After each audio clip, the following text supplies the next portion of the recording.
Wait, I gotta go potty. What's up, guys? Welcome back to Rule of Two Nerd Theory. Today we're joined by our Sith Master, Mark Fernandez. My boy. No, you gotta go, I'm the spy. That's what everyone's waiting for. No, dude, you can't tell me what to say. Who are you, Disney, bro? What's going You have to on say here, I'm dude? the spy. I own you now. I own you, LaRusso. I own you, LaRusso. Everybody's bad boy, baby. Dude, that's his catchphrase, dude. I totally forgot about that. I own you, LaRusso. That dude, is the true. whole movie's like, I own you, LaRusso. I own your ass. That is That's a pretty great. wild catchphrase. That's a good catchphrase. It's a Probably a great little catchphrase. problematic Funny nowadays. thing is, I talk to Sean Kanan often. He's so opposite of Mike Barnes, but any more on that later. Is Kanan the bad boy?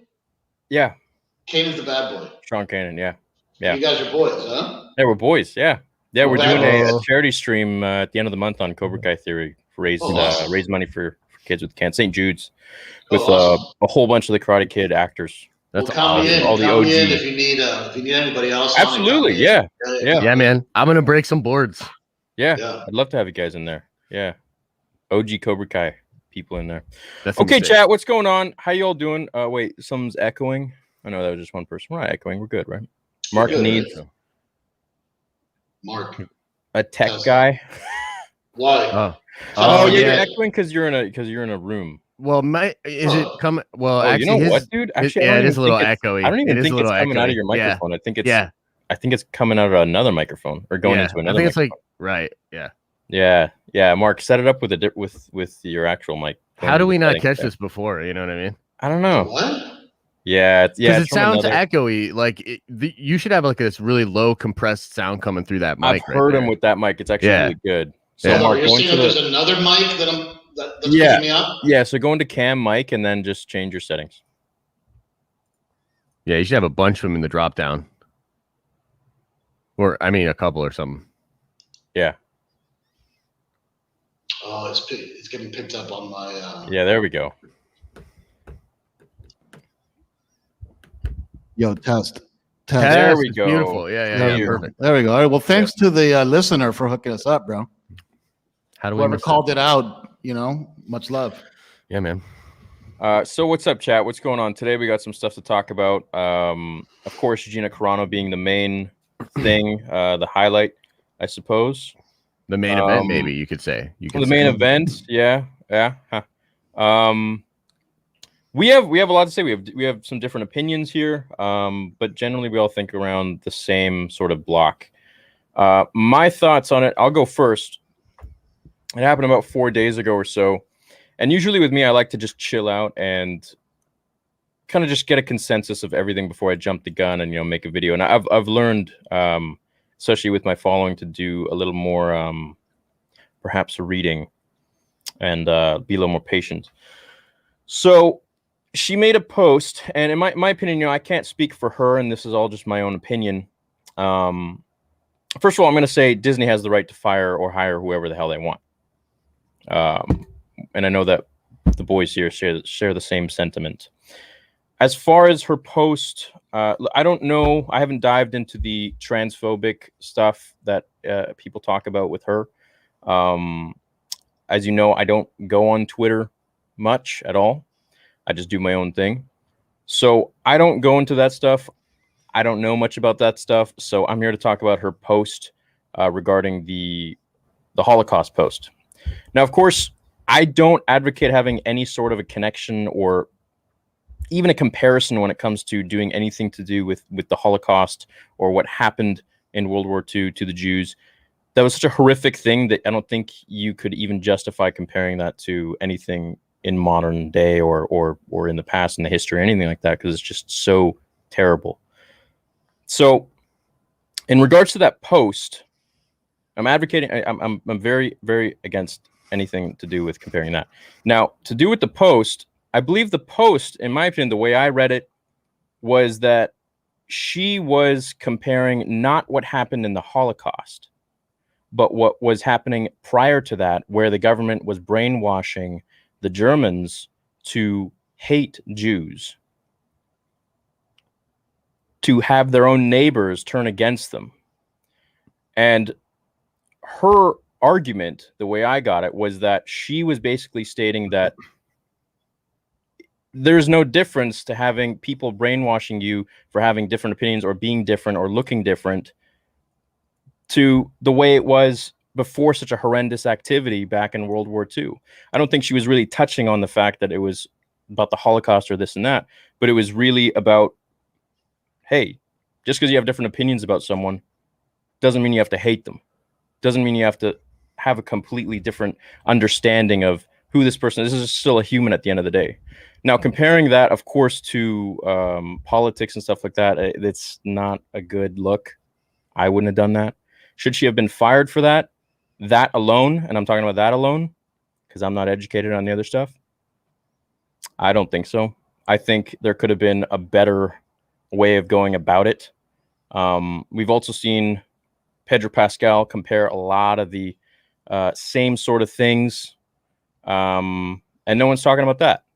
So, in my opinion, was it not a good post? Yeah, absolutely. She shouldn't have shared that. But I don't think exactly what she's being called out and canceled for is really what her purpose was, in my opinion. Yeah, do you want me to jump in, Josh? Is that all right? Yeah, for sure. All right, cool. So I was a little bit kind of, there's so much to unpack here, I mean, because there's so much happened, and guys, feel free to jump in as I'm talking here. But for me, I try to look at it as an executive, right? Who's employed people in the past, and strictly as a disciplinary action, is it a fireable offense? From my perspective, it isn't. Okay, just to kind of put my opinion out there. Now, do I feel that strongly that I defend Disney's right to hire and fire whoever they want? Absolutely. That is, Disney is a private company that has their own standards of behavior, their own standards of discipline, and they can exercise them within the bounds of the law however they see fit, and that is their right. And I stand for that right because I believe it's a very important right that, in a, employee-employer relationship, there needs to be boundaries and there needs to be an understanding beforehand. Now, because we don't know a lot of the behind the scenes stuff, right? Typically when a situation like this happens, and because I've been through many situations like this, on Twitter, where employees of mine have gotten into situations and wars with people that have, 2 followers, and I've had to have those talks behind the scenes that, that say, hey, it's your Twitter. You can say whatever you want to say, but understand that if I feel that what you are saying is harmful towards my business, that I can exercise my right to let you go. So this is your warning. And if you violate the courtesy of my warning by repeating the same offense again, then you have to face the consequences. We don't know if that happened behind the scenes, right? Because, she did go through the whole transphobic accusations like 5-6 months ago when she changed her name to Beep Bop Boop or whatever it was. And all of that backlash that she was facing at the time for, I guess, being pressured into putting pronouns in her name and her choosing to not put pronouns, causing a stir. Now, I defend her right for saying, this is my Twitter account. I can say whatever I want with it. That's nobody, the fans don't own that Twitter account. She does. Now, if these actions created enough of a, whirlwind inside of Disney for a Disney executive to come up to her and give her a warning, and she violated that, because look, she was on the show during that storm, and that storm was more explicit, I thought, than the stuff about the Holocaust. I'm with Theory, creating moral equivalencies between anything and genocide is not a smart thing to do, but she wasn't the one who did that, like, alone. I mean, that happens every single day I mean, we have heard the word Nazi and Nazi comparisons in the last few years more than I think I have in my whole life. You know, it's part of the lexicon to create moral equivalencies between what's going on now in politics, to fascism and nationalism and all these other things, right? So she's not unique in that perspective. But was she warned, right? Like, I don't know. I mean, because I'm not behind the scenes. I haven't heard that story come out, but she did survive a pretty bad Twitter storm 5 or 6 months ago with her, you know, alleged insensitivities around, you know, the trans community, which, like Theory, I don't really know too much about those details, but I know that it was bad for her, you know, and she survived that. So maybe there was a warning inside Disney that said, hey, your social impact is creating issues for our business. And if it escalates and continues and you knowingly do so, we might have to take action against you, you know? So we don't know if she got that kind of warning. And to be honest with you, I hope she did, you know? And if she did get that warning and still poke the bear or the mouse or whatever, you know, animal you want to use as an analogy, then she kind of, you know, earned what she got. But again, I have no idea what happened behind the scenes. Now, to Theory's point, the equivalency to the Holocaust, you know, it's terrible, but it gets done by everybody. I mean, she's not unique in that situation, you know? Yeah. I think it's insulting to compare anything to 6 million people losing their lives in concentration camps and, you know, raped and tortured and murdered. I mean, that's extreme dark part of our history. Yeah. And, you know, that's not, you know, happening in this country. I'm sorry. There is no mass genocide numbering in the millions or anything that you can even think to compare to that. Right. You know, so look, do I think it's a fireable offense? Like I said at the beginning of my little thing here, no, I wouldn't have fired her. I would have warned her and let her know, hey, like, be conscious of what you represent. You represent a mouse that is geared towards a, you know, domestic young audience. You know, you have to have certain standards of behavior or we might have to take action. And I don't know if those warnings were given, but I hope they were. Yeah. No, yeah. I mean, for me, I guess I'll echo a lot of what you guys had said. I think on its face value, is it a fireable offense? No. But I think the social media thing and what the grounds are on that exactly we're all trying to learn. I don't think she's the first person in the last 6 months to get fired from something that happened on social media. And I think that if you're viewing it through a culture war lens, pretty sure there's been casualties on both sides, right? People that have been fired for saying whatever about whatever, you know?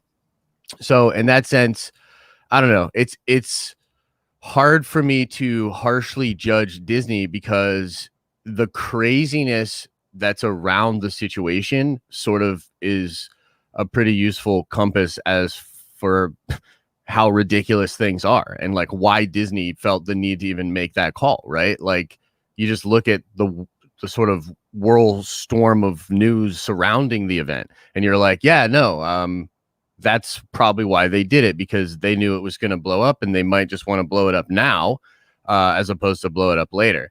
I will say, you know, Mark, you said something interesting about sort of, you know, having the policy with people and like firing them or whatever. My personal thing on that is actually that patterns of behavior in a person are actually one of the most powerful indicators of what they'll do in the future. So sometimes it's not even that an offense is all that bad in and of itself, but a few offenses around one particular thing can put a pretty clear signal out that like, hey, I'm going to continue to screw up on this one thing and push that limit until I cross the line. And I actually think that Gina did that a long time ago. So I'm a guy that has publicly defended her right and when they have come for her when it's blown up several times. I did a big video on it when it first happened. And at that moment, more than ever, she was completely in the right. And a lot of people were absolutely harassing her like way back then. But this was like 9 months ago or something, you know, this has been like a friggin' saga You know what I mean? This had an arc, you know? So I've defended her, but it did feel as though, and I don't even think this is unfair to say, that she was playing into it a little, right? That she was getting that pushback from them. She was feeling it. I think that's what the beat bop thing was.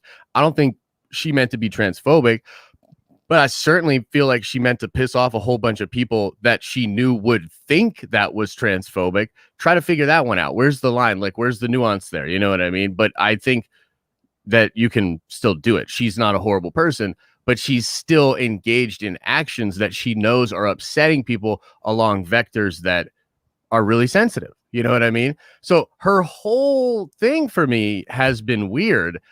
I probably would have fired her a long time ago. I absolutely stand by her right to speak and do, you know, however she wants.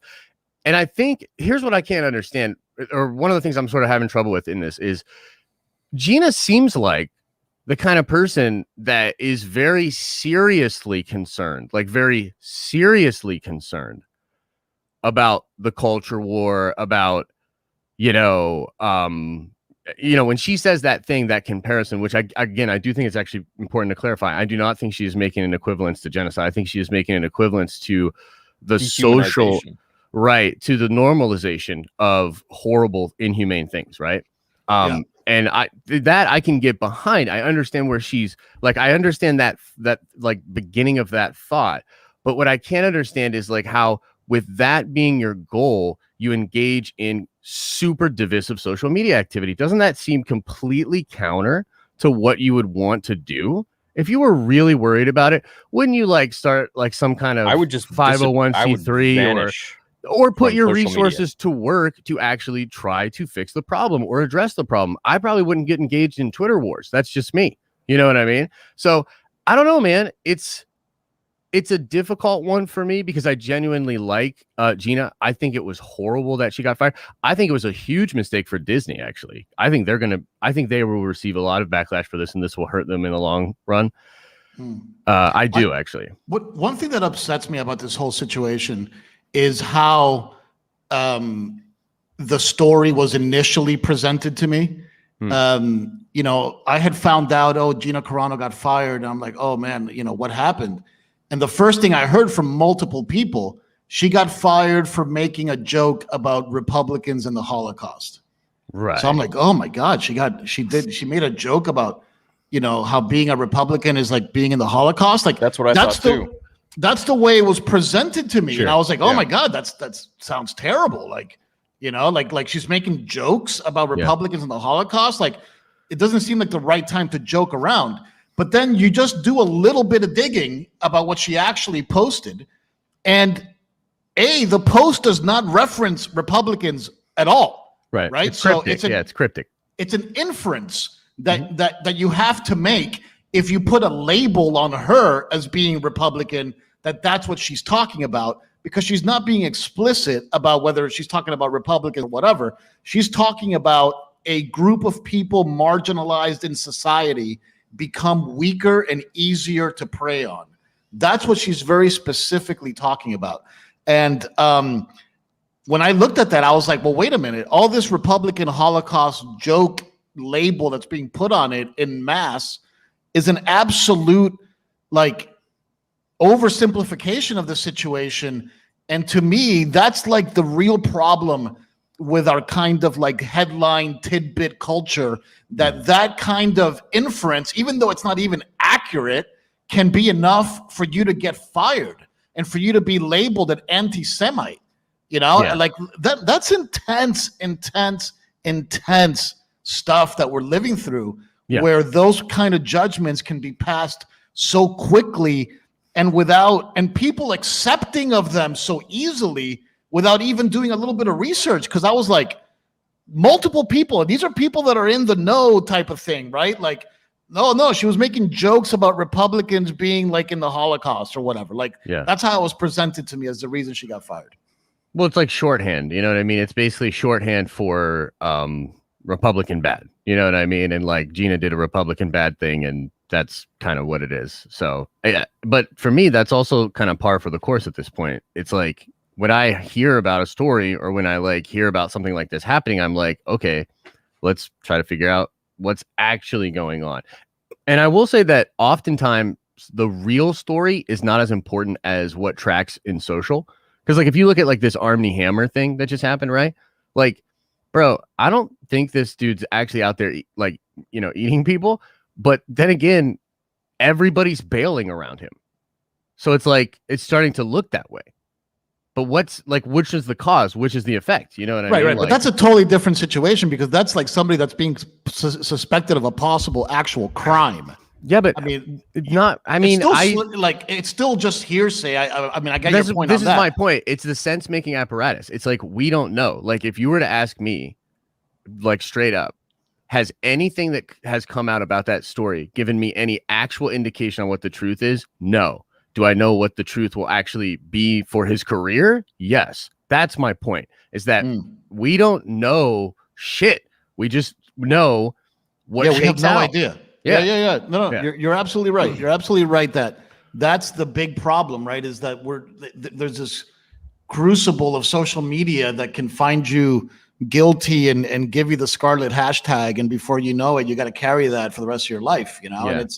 And it's rough, man. It's really scary too. Like, you know, and look, it works on both sides, you know, like both sides of the political spectrum or whatever are guilty of throwing stones at the other. It's not like one side's throwing and the other side is just getting hit by them and catching them. I mean, they're both throwing stones. Yeah. Now, whether or not do I defend Disney's right to fire her? Of course I do. Do I wish I knew if they would have given her a warning? I really wish I would have known. Because if they did give her a warning and she kept poking the bear, I mean, you know, because like it seemed like even though they weren't vocal about supporting her, like they've been vocal about supporting other people that have come under fire under the Disney umbrella, you know, they were silent about supporting her, right? Yeah. They did definitely seem to back her up during the Mandalorian release schedule. You know, I mean, she even had her own cover art. Yeah, they went. Yeah, for sure. You're right. That's a good point. You know, and this is post all of the trans, you know, stuff that, you know, that went down or whatever. You know, there is something to be said for I mean, I actually think, I mean, this is maybe this, you could consider this sort of conspiratorial or whatever, but I actually think that sort of the labeling of why they're firing her is just sort of convenience. You know what I mean? Like that's not at all the actual reason. You know what I mean? Which is weird because I almost feel like the only reason you do something like that then is because you know it's a PR move. It's like the whole thing kind of feels really icky. I wonder how many people in Lucasfilm actually even knew about this decision. You know what I mean? Like, where did this decision come from? Like, how fast did it happen? Or how many people inside Lucasfilm were pressuring the executives to make this decision too, right? Like, right. That's kind of the thing. Maybe this decision had been made a while ago and they were just waiting to find, you know, the reason or the way to do it, right? So yeah, I think she may, if they did talk to her, then she was, she's poking the bear, and that just speaks, you know, to her personality that, oh, you can't shut me up. You know, I don't care about my job. I don't care about this and that. It's like, I want to say what I want to say. And it's up to Disney to decide whether they want to keep that around or not. And that's on both parties, that's their right. Yeah. You know, to do what they want. That's freedom of speech. Now, if she full on came out and said something super racist, and that goes for anybody I'm friends with, if they say something racist or sexist or something that I don't believe in, then yeah, for sure, they should be fired, in my opinion, and I won't be friends with them. But I haven't seen that.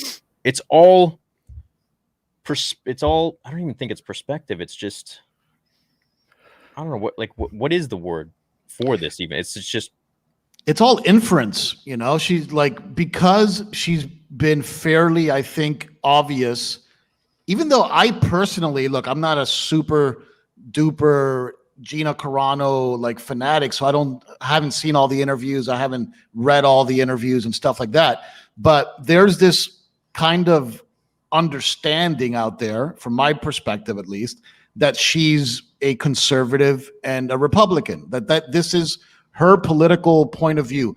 I don't even know if that's true, to be honest with you. I've never personally heard her say that. You know, maybe you guys have and no, like I can don't confirm that, but enough. I don't know. But because I think she is on a different side of the kind of socio-political perspective, she gets lumped in with these associations that I don't think are really necessarily fair, you know. And even though she says, like, you know, it's like if you look at it as like a math equation, she says one plus, and then the other person puts the 3 in there equals 4. Oh, it's definitely 3. It's definitely going to equal 4, even though she only said 1. Right. You know, because they're like filling the gap, like Dino DNA with like the frogs and stuff. They're filling the gap with her, with their assumption that she's a conservative and a Republican, and all conservatives and all Republicans must stand for these, to quite honestly, horrific things. You know, like huge accusations. That's why, like, and look, I mean, you know, maybe I'm going too far here, like. And I don't really know too much about these kind of legal proceedings, and I don't even know if we should talk about this, but she is getting defamed, it seems like to me, you know, for like, for what she's done relative to the response. It's pretty extreme. I mean, they are labeling her an anti-Semitic, you know, where that's a harsh accusation to make publicly about somebody whose life revolves around creating revenue because of her public persona. You know, Well, I mean, that's why it stinks, man. It sounds, I mean, it just seems like honestly a legal thing, right? Or like a public relations thing. You remember what happened with PewDiePie, right? Oh yeah. Yeah. Oh yeah. I mean, look, there's a lot. That's one of those hot button, like, you don't want to touch that kind of thing. But here's my thing with Gina, though.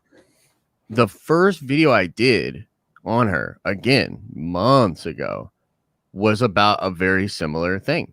She had posted a photograph of like all of the people in Nazi Germany, and then the one guy not raising his arm.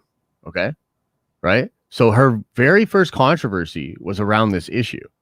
So like, I start to lose empathy for you when you keep going back to that well, knowing that it has caused you this damage, this pain, this pushback. So it's just, it is what it is, man. Look, I and again, maybe she really, really believes what she's saying, and she's like, no, this is like that. But here's the thing: if you really do believe that, and you have the conviction to say it, then you have to have the conviction and bravery to stand in the consequences of it. Otherwise, also, it's not really a sacrifice, you know? Yeah, but also with that photo or whatever, and she's the moment she blatantly says, F this and this person, F this and this national, F this and this race, 100%, dude. Like, well, yeah, I mean, yourself, for sure. But these sorts of, like, I mean, look, World War II is one of the most monumental wars in our history. How many Nazis you kill in Call of Duty? You know what I mean? How many times you play Call of Duty against, you know what I mean? Yeah. So, I mean, it's to be able to pick things from that such a heavy period in our time, in our history as humans, it makes sense that you could pick different analogies and things like that, but is it in good taste? No, it's always very a sensitive issue, and you should never really 1,000%. And I think that's why I despise the Holocaust moral equivalency so much, because it disrespects our advancement as a people. You know, like, we have grown up since World War II as a society, you know, and sometimes it feels like we're going, you know, taking 2 steps forward, 1 step back or whatever. But, you know, like, you can't, like, if you're going to talk about genocide, which is a horrific, obviously, you know, like, as bad as it gets of human crime against other humans, you have to have the hallmarks of genocide in the conversation, which is people being murdered in mass for whatever identity the other side doesn't like, you know, and, you know, that to my knowledge is not happening in America. Okay. You know, thank all the, you know, the old gods and the new, and, you know, and everything. But like, you know, look, everybody's throwing around, I didn't even know about this Pedro Pascal stuff. Right. But he threw out his little, you know, comparison, right? And then people are making a lot of fun of it because supposedly the picture that he used was taken like 10 years before or something, and the door is open, and it's and it has nothing to do with it. It's like a but because Pedro is on the right side of the conversation from their perspective, Yeah. he's not going to get looked at like that. I mean, look, even in the Avengers, I think in the first Avengers, that scene of, you know, the one person not raising their hand or whatnot, like there's an entire scene built around that concept in the first Avengers movie.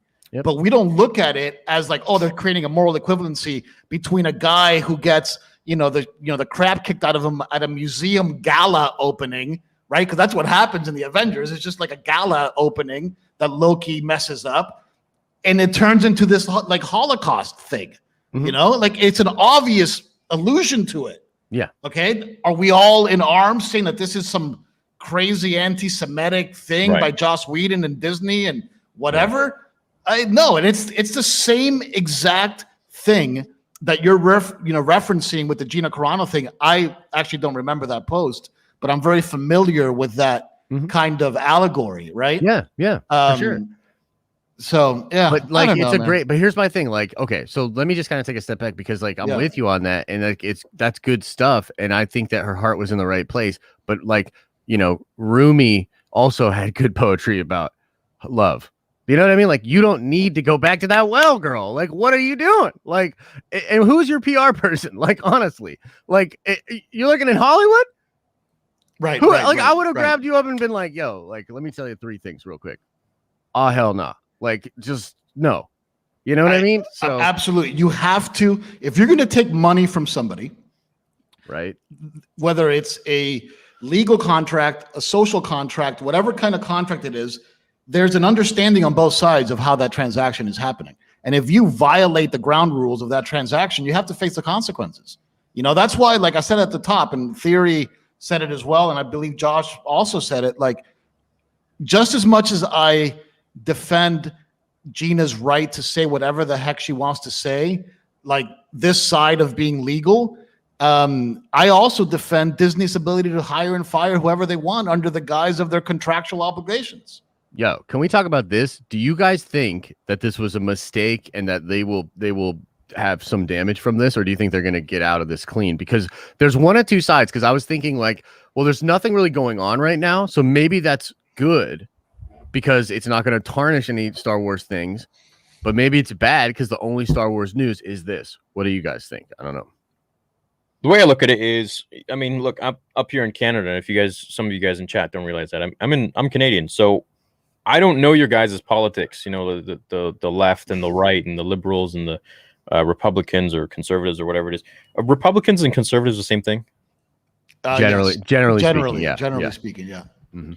Yeah, but essentially, I mean, it feels like to me everything is just political, constantly. Yeah, constantly. I mean, it's not like that up here. Like, yeah. I don't follow the politics in my own country, and I probably should, but I just don't care for it because, in my opinion, I'm like, they're all idiots.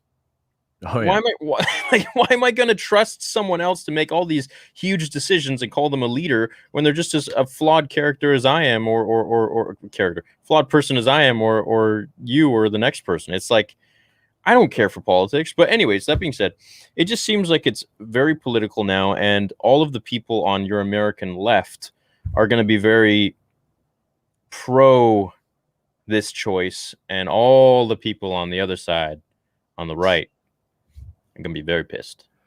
Yeah, I would say generally speaking, that is exactly by your polls is Yeah. half of the entire country. But so here's the thing about that, though, and I tried to make this point in a live stream that I had because, like, under normal circumstances, I would be like, "Yeah, this was a really boneheaded idea because clearly you're hurting half of your fans." But I Right. would argue that in this situation, many of the fans that were on the right were already gone, and so it's actually I'm not exactly sure how much they will actually take damage from. I disagree with that. There's a lot of people that lean conservative, and there's a lot of people that lean liberal. And if you created one of those like charts, that like This political overlap. spectrum. Yeah. that overlap, whatever. Like if you say people that are interested in Star Wars, there's a lot of people on both sides of that socio-political spectrum that I think love Star Wars. So in that way, I do think Disney, to answer your question, I do think Disney has a kind of a shield or a checkmate around themselves to some degree because they own the intellectual property. They own Star Wars, and to me, it's a huge frustration. Like, I daydream all the time that one day I'm going to call Theory because Bitcoin, finally hits 300K, and I call Theory, and I go, "Yo, Theory, dude, I'm going to make a $6 billion offer for Star Wars. Are you in? Like, I want you to be the CMO or something, and like, and like we buy it, and then we trash the entire sequel thing. We just like, all that stuff gets obliterated from history, and like a new dawn of justice, no pun intended. A new day. Yeah. A new empire. Your new empire. Yeah. You know what I'm saying? Like, I daydream about that stuff all the time, but like, they own such a huge piece of the value proposition because they own Star Wars. True. So it's like the kids and stuff. It's like yeah. So it's like, is it going to hurt But them? here's So here's my thing. You know what's funny is that the culture war is actually, I think, not exactly across political lines, actually, because I think there's a lot of people that are like anti-woke that are on both sides of the spectrum, and to the degree to which you are anti-woke will push you towards, like, I guess what you would call the right side of the culture war, but it's really not the right. So in that sense, like, I think you're right. But what I mean is, a lot of the people that are pissed that Gina's gone are, I think, percentage-wise, there are a lot more people that were already done with Star Wars that had diminished their purchasing power given towards Star Wars. That's just notion. Yeah. Yeah. Okay. I can feel that. Yeah. Do you think, Theory, and Josh, if, like, let's say, what's the next Star Wars movie that's supposed to come out? The weird Rogue Squadron thing? Is that the next one? Cassian Andor? Oh no, wait. What the no? In terms of, Is like, it Rogue feature One film- or Rogue Squadron? Is it Rogue Squadron and then Taika? Rangers I of think the it's Republic or something? I think it's Rogue Squadron and then Taika. You're talking movies, or are you talking? I'm talking shows? movies. I'm talking Oh movies. yeah. Okay. I think So, it's like, let's say Rogue Squadron, okay, comes out in 2022. Okay, COVID is behind us. Movie theaters are opened up again. My AMC stock climbs back up after Let's go, an diamond idiotic hands, purchase. baby, diamond hands, baby. Let's go. After an idiotic purchase, it comes back up. And, Rogue Squadron, directed by Patty Jenkins, is the summer movie or whatever season they release it in, Christmas, in 2022. Okay? Yeah. I think that it will have a tough time breaking serious blockbuster numbers.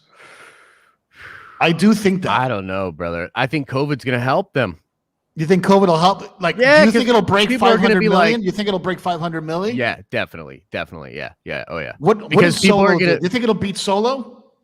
Yeah, I do. Well, because, okay, so my thoughts on this have actually shifted a good bit. I thought movie theaters might be donezo, like, forever, actually, but it's kind of looking like they could actually make a recovery. And interestingly enough, it's our favorite homie, Mr. Kevin Feige, might literally be a big part of why movies survive and thrive, because it seems like he is sticking his flag in the ground for theatrical releases. Like, he does not want to Disney Plus the MCU films, like, day and date.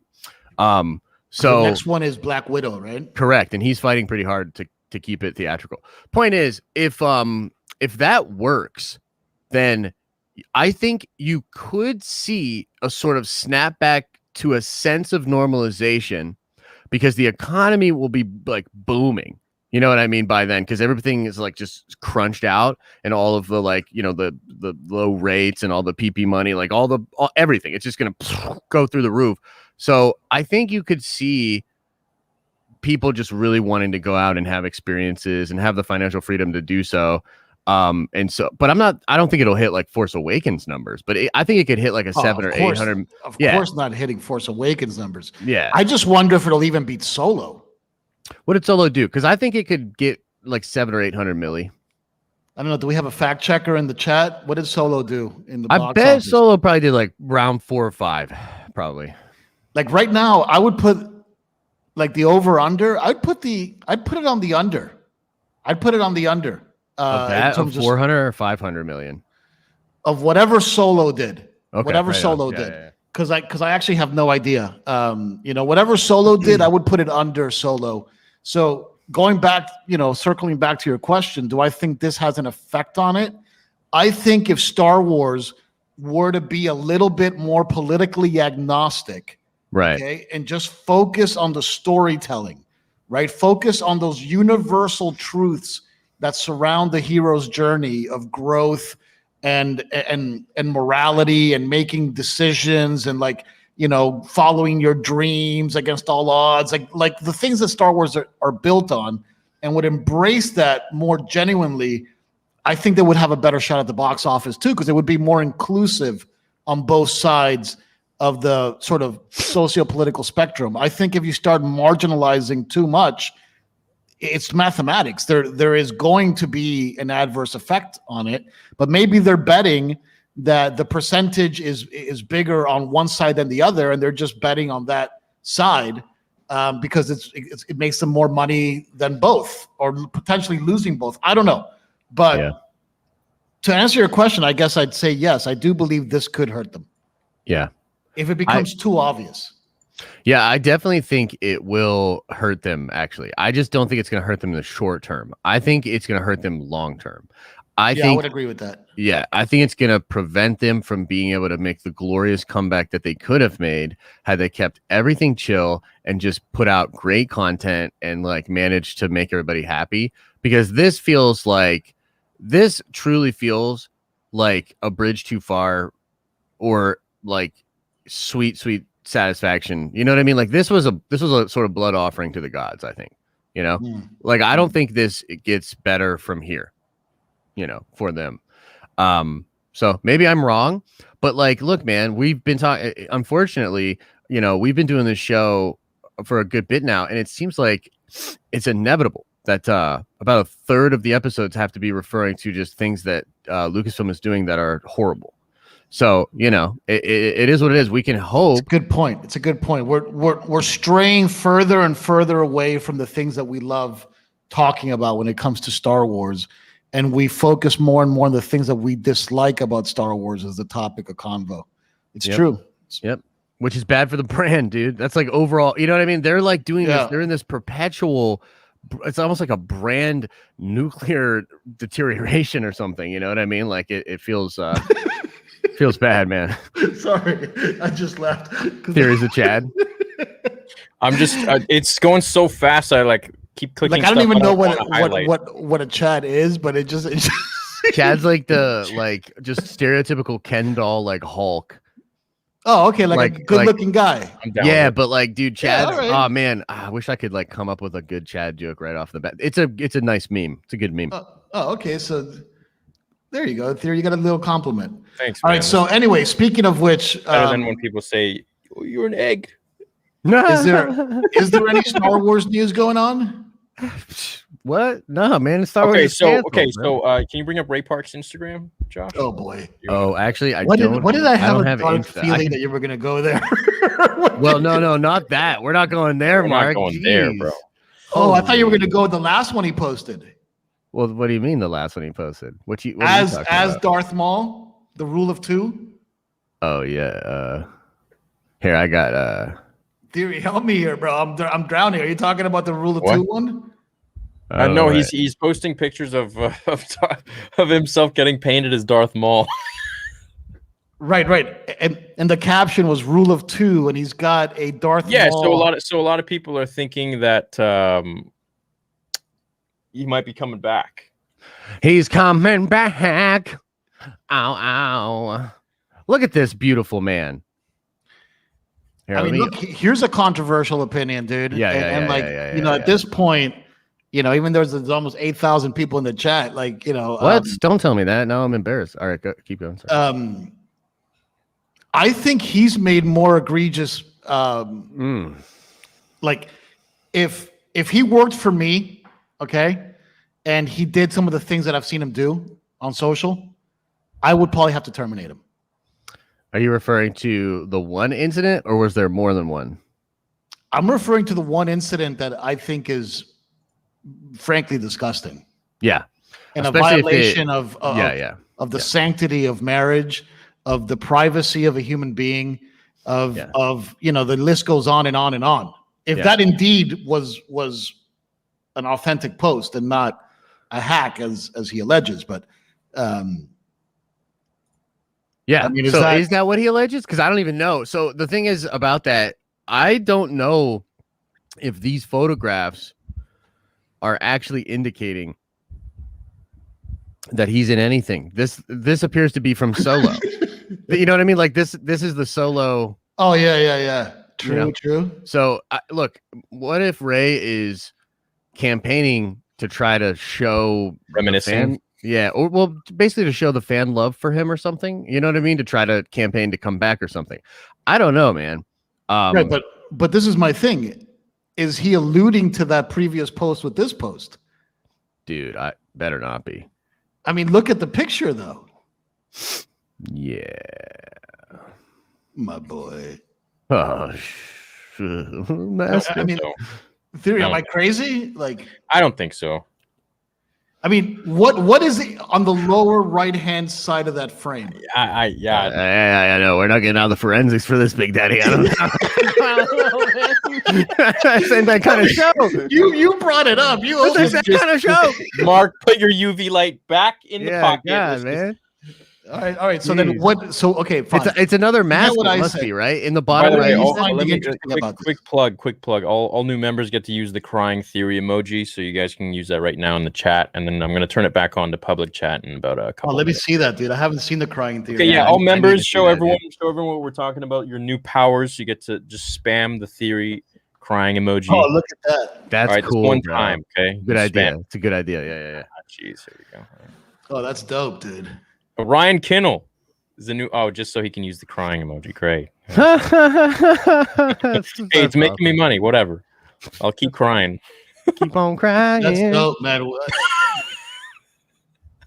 It's a cool little emoji. For dude. 99 cents, you can share that emoji anywhere on the Yeah. channel at any That's time. a nice little value proposition. I like that. That's, yeah, I should put it on a t-shirt. You should. So big. Look at bucks. that. Emotions Look at are that not chat. meant to be shared. The- That's great. I love you guys. That's thank you, chat. All right, you stop now. Thank you. All right, it's enough. Dang. That's a lot. That's a All right, lot. but I'm very intrigued here. I'm not gonna let you get away with Yeah, this. yeah. one. Okay. So, what do you want to know? Forensic No, files? no. My question is why do you think that this is an interesting post? Oh, okay. Well, so many people are starting to think, hey, maybe he's alluding to something. Maybe that's a photo. That he Yeah, can't he's post. definitely He can't- alluding to something. He can't post a photo of like himself in makeup for a new project, but maybe he's hinting at something in the past with. definitely hinting at something in the past. Jeez. But you think that he's actually, first of all, I think on the surface, I think Josh, you're right. That is definitely from Solo. Yeah. Yeah. I think. Yeah. It is from Solo. Yeah. But hey, if he's coming back, I'd be happy. You know, it'd be really funny if he posted that meme of like the first time. Have you seen that meme with James Franco with the first time? But it's like him and Gina or something. That would have been kind of funny. That would Well, too, I have too no much? idea what you're James talking Ray Where- Park and James Franco? No, well, there's a James Franco meme where he's like the other dude's getting hanged beside him, and he's like first time. You've never seen this meme? No. You guys don't know No. this meme format? I'm telling you, the chat probably does. Actually, from the Coen Brothers movie, Yes. from the Netflix Coen Brothers movie, right? Yes. Yeah. It's a cool movie. I like that movie. That actually movie is dope. Yeah, for sure. Yeah. It was. I actually thought I wasn't gonna like it. I ended up liking it. It was one of those type of movies. Yeah. It's really good. They're really good filmmakers for sure. I think Darth Maul is a great character. I'd love to see Ray Park back as Darth Maul. I would, just because he's such a physical, actor. Back in the day, Shakespeare would hire people for the Globe Theater specifically around their capacity to be physical, for certain roles, and like the physical actor thing was born, right? Like Tom Cruise is considered a physical actor. Gina Keanu Reeves, Carano's a physical. Gina Carano, Sorry. and Ray Park is he's a badass, But Yeah. if indeed the things that he did were done by him, I am oblivious. I think that's rough. Bro, for sure. Yeah. It's just SWTX X. EX? Dang. Oblivious. Caught me. Uh-oh. Or maybe I just don't know. Maybe he's gaming the system. Maybe he's just being honest, dude. I just don't- Yeah. no way. That's the thing. Get drunk on. I wondered. I mean, I have been interested in how he's been feeling and processing all of this stuff. I'm Oh, sure. I was just talking to him a minute ago. We're gonna game tonight. What are you gaming? I finally did get games back, but I was playing Apex. I don't know if you have ever played that. Do you guys play that? I at have, all? yeah. It was more fun than Fortnite for me. Yeah, I like Apex. It's pretty cool. You play any battle royales, Mark? I mean, I was addicted to COD for like 5 months. To the Still are. point. I feel like I'm gonna suck so You're bad when I rehab. get back on there, though. I mean, I haven't played COD. Like I used to play every day, 4 hours a day. Yeah. I haven't played like that since I left California Dang. Any reason why? because I'm not stuck inside my apartment 24 hours a day anymore. Oh, interesting. Canceled. How dare you? I mean, look, I'm still, wearing masks and doing all the things. Are you because I'm wearing super double paranoid. masks? Are you I'm double super masking? paranoid. I am not double masking. I'll be honest. I'm not going to lie and say I'm Cancel. And maybe we'll throw it. Yeah, never Dude, mind. do you double I'm gonna- mask? Right. So let me cover this. Whether you like it or not, Gina made an extremely anti-Semitic comment. Complete disrespect. I'm 100% with Disney for firing. Right. So if in the way that post struck me is that she wasn't being anti-Semitic. Yeah. I feel like she was just comparing what the post said, which is what we already talked about. Now, if she was being blatantly anti-Semitic, I would 100% advocate for firing and wouldn't be a fan. And I would 100% say, hey, yo, this is BS. What is this crap? Yeah. But that's not the way the post hit me. Look, here's a perfect example. And I'm not Jewish, okay? I've been to Israel many times. I'm very close with a lot of people that are Jewish, but I myself am not Jewish, okay? I'm Hispanic. And I'll be honest with you, I felt a little bit offended at the last episode of WandaVision, and I love WandaVision, but they made one little offhanded remark about how she loves Mexican wrestlers and Vision is going chili con carne or whatever idiotic thing he says. And to me, that's that's a little bit oversimplifying my entire culture and narrowing it down to because you're one specific race, now you love chili con carne and you have to say it in this weird way. So it's so I don't want to say that it's not okay for somebody to feel like it's anti-Semitic if they are in fact of that culture, because we don't truly understand, at least I don't truly understand all the intricacies of being born in that culture, around that culture, and all of the sensitivities from an first person POV. So people can have their own opinion on that topic. Again, I step back and I say, would I fire her over this? And to me, it has to do whether I warned her and she repeated the offense. But if this was her first time creating the offense, I would speak to her, tell her, look, if you do it again and it starts to irritate my business, I'm going to have to take action, Yeah. But people can think that it's anti-Semitic. I'm not the one to. Right. Yeah. It's hard. I mean, the thing is so think about it from a company's perspective. Let's say you were the CEO and you were like, I don't personally feel as though it is that. Maybe what if everybody in your company and a lot of your customers felt that way? What would matter more? Your personal feelings about it or the opinions of people whom are engaged in your product and your ecosystem, a shareholder, a stakeholder, etc. It almost doesn't matter. Probably the least important thing is how you personally feel about it. You know what I mean? We got a lot of theory fans on today, dude. Obviously this is this channel, but there's I never see the love like that. Dude, setting a thirst trap. Yeah, right. I'm sorry, Josh. I totally distracted you from. No. That was a good one. I wasn't really making any like crazy point. I think I'm just kind of saying like kind of what we've been saying. Like, look, it's not. We don't personally think it's anti-Semitic, but for the company, like, that's not even almost the worst part. Like, just even being associated or having that question is bad. I mean, think about this. We live in a world where Corona beer lost an incredible amount of market share because the pandemic was named it.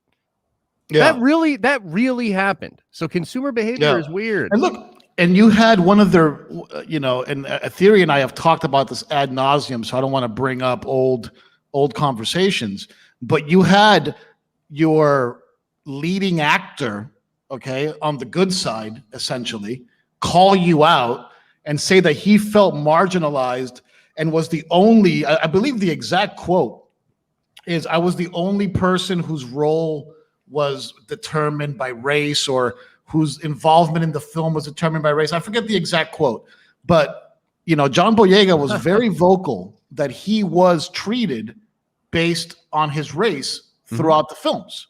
Yeah. Now this is a direct accusation of discrimination against you, and yet there was not one thing that I heard in consequence of this accusation. And this seems like a direct thing from an insider person who has firsthand testimony and account of the situation. And I didn't see anybody get disciplined for it. I didn't see a public apology for making John Boyega feel this way. John Boyega, I absolutely loved him in The Force Awakens up until the end, and then they destroyed his whole character. But he was awesome, dude. And super charismatic and personable. And it does sting me a little bit that he will never reprise that role. He wants nothing to do with that. I mean, look, money can make people forget a lot of offenses, obviously. Yeah.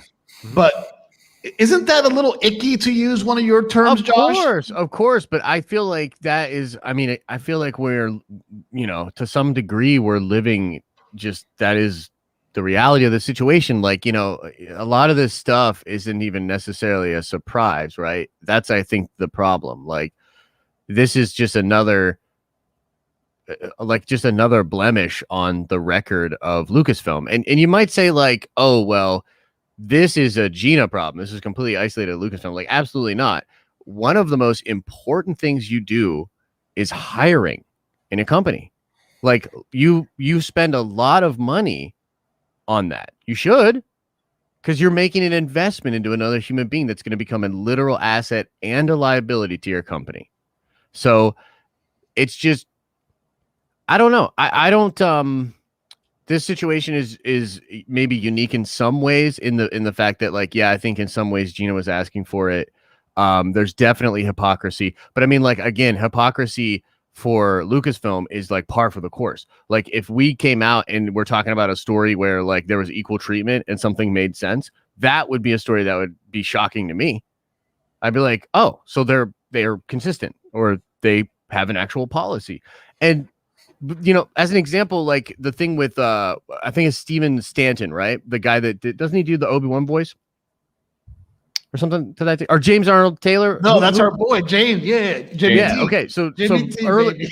so right around one of the times that Gina was getting in trouble, he was similarly getting called out, and they tried to cancel him because he had a post on Parler, or was liking a post on Parler. But the thing that I kind of get a little frustrated with is everybody's oh, well, obviously that's messed up. And I'm well, yeah, of course. That is clearly messed up. But then they try to extend that same that's messed up to what's going on with Gina. Totally different.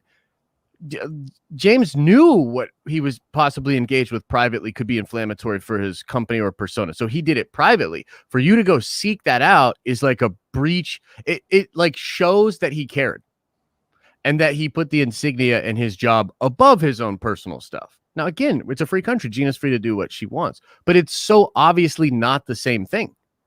She was engaged in this activity over and over again, knowing who she was, knowing that it was blowing up. She was doing videos with people talking about how they were trying to cancel her. Yeah, and So- look, I I'm not familiar with the James Arnold Taylor situation. I've heard about it anecdotally here and there. I'm not familiar with the situation at all. I personally love James Arnold Taylor. He was very generous with us. He came on the Rule of Two podcast, and we had an amazing discussion. And I'd welcome him back anytime, and you guys should as well, to speak on his own behalf. I have no idea what happened there, but I do know that something that he did go through a little something. But I don't even know if he still technically works at Disney anymore or whatnot. But if he doesn't, that's a shame, because, man, does that guy love Star Wars? Yeah. Like, he absolutely loves Star Wars, and what he brought to the Obi-Wan Kenobi character is special. I mean, like, those seasons of Clone Wars is some of my favorite Star Wars, of all time. And it's a shame that people get marginalized over their beliefs more than they do over actual actions towards others. I know James Arnold Taylor to be a man of charity, Theory's smiling. I can't tell if he's laughing at me or if somebody else is saying he's hot on the chat. Yeah, it was the hot thing for sure. It's the hot thing in the chat. Yeah. Like, this is a new thing for me, Theory. I've been gone a long time, for me too, man. I don't know what's going on. Everybody's saying they're hot. Did I change my hair? Maybe it's the angle of your lights, dog. It's about them angles. But look, anyway, I think we've kind of, we've gone around the Monopoly board, and we're about to hit go again, and we're going to have to pay $200 if we keep talking about this. So we should all change and flip our positions. And for the back half of the show, I'll be like, Gina did nothing wrong. Park Avenue. I always went for Park Avenue first. I didn't buy anything. I just saved up for Park Avenue. I like the purple Johns right in front of the go. Dude, everybody sleeps on that. I'm telling you, that is the shit, dude. All right, Theory's yawning at us. All right, so what else is up in the Dude, I mean, that's kind of it. I could look and see what else is going on, but there's really what's going on, like, with the comic books, man. Like, is there anything fun happening in the comic books? I got to cover the Vader comics. I haven't really been covering them. They were like my favorite thing to do, and kind of how I started the channel. But they just started connecting Vader to Archie of Bestoon, which is the dude from Episode 9, and then it just got a little. I just lost some interest, so I'm like, I don't really want to keep covering it. Don't put Vader into Episode 9. Like, let's just, him having the Wayfinder or whatever, leaving the Wayfinder, which Kylo found, like, that was cool. But I don't know. Then him, like, going and fighting the Archie of Bestoon stuff, and them. What do you mean to put him in Episode 9? I'm not following you.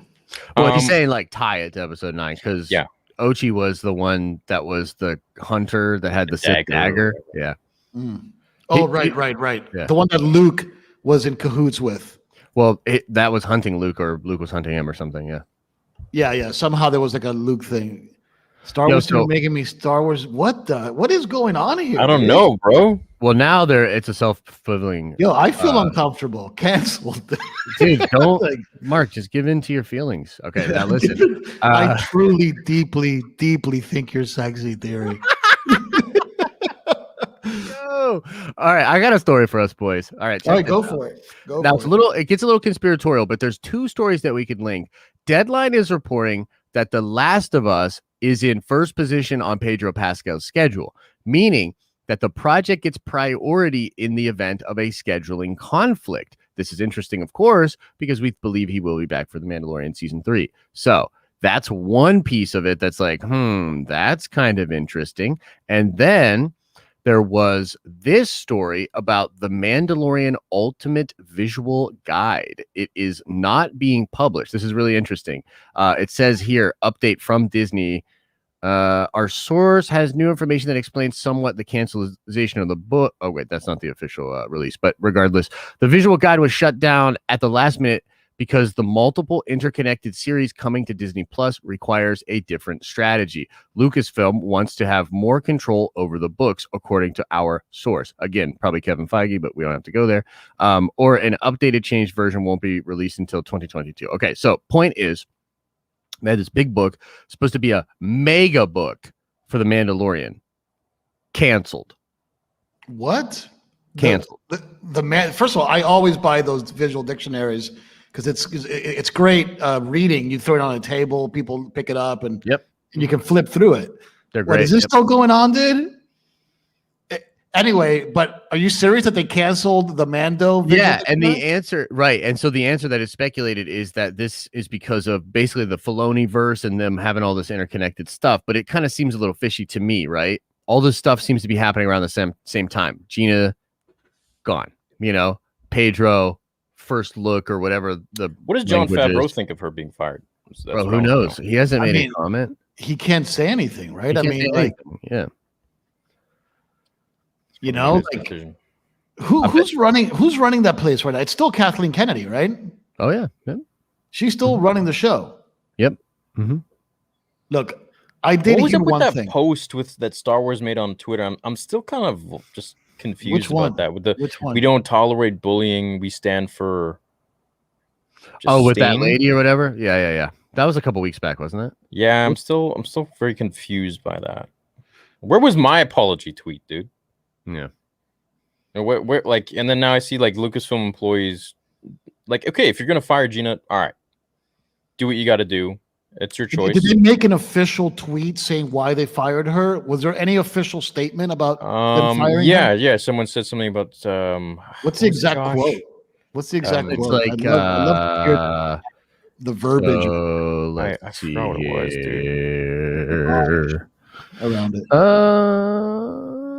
Gina Carano is not currently employed by Lucasfilm, and there are no plans for her to be in the future. Nevertheless, her social media posts denigrating people based on their culture and religious identities are abhorrent and unacceptable. That is a statement that was obtained of a Lucasfilm spokesperson. So, okay, Lucasfilm's spokesperson, and the By idea the same that person that emailed you, you should ask her. yeah, that's kind of what I'm saying. Like Get her on the show. We should get her on the that's show. shady. That's, I mean, you know what I mean, though. So that could be a nothing burger. Yeah, I don't know. They're specifically saying that she denigrated people's political, Based on their culture. Yep. cultural, and religious point of views. Okay. If that's the charge, culture, okay? religious. Yep. Mm-hmm. If that's the charge, I can understand the cultural one because of these allegations around her with the trans community, which I don't know the details of. There could have been, again, highly offensive stuff there that I'm just not aware of. I have seen the one post in question in regards to the, Holocaust. And if that's the one post in there, I don't know if it's specifically she's targeting Jewish people in some kind of critical way. Like, it's hard for me to see that with that one post. I mean, maybe there's stuff going on behind the scenes that we don't know about, but I don't know. Yeah, it seems more like a legalese thing. You know what I mean? Like, It's intense, man. Like, if you make that kind of statement about Cara somebody, Dune was a badass character, man. It's, yeah, she I mean, was. I wonder what they're love gonna do that now. character. I love Gina. Dude, this sucks for her. I mean, she's got to deal with Ben Shapiro anyways now. So I mean, she'd probably be all right. But yeah, dude, it sucks. I mean, but then again, it's like, I don't know, man. There's a part of me that's like, I can't with the outrage anymore. Like, I just can't anymore. Like, what do you want me to do? We live in 2021. People are just getting I like chopped Helen. up like left and right. This person somebody says the wrong thing. just wrote. I'm sorry to interrupt you, Josh, but this is really troubling, dude. Somebody just wrote, sent in a super chat that said, "Theory is a thick boy." Yeah, thick boy. Yeah. Where? he likes it too. Oh Jesus! There it is. Theory. There it is. is. A thick boy. Yeah. I don't know what's going on today. Yeah. Anyway, should we move over and just read the chats? Get the community involved here, so we Yeah, can. I gotta use the restroom, the facilities, as it were. I'll be right back, gentlemen. All right, cool. All right, dude. Every time I try to click something off, it takes me to another. The chat's just moving too fast, and slow mode is on too. Oh, there we go, Mark. There's one for you. Oh, there we go. Big Daddy for. You're gonna get me copyrighted. There's probably someone with that song out there. Big Daddy. Big Daddy Fernandez. I don't know.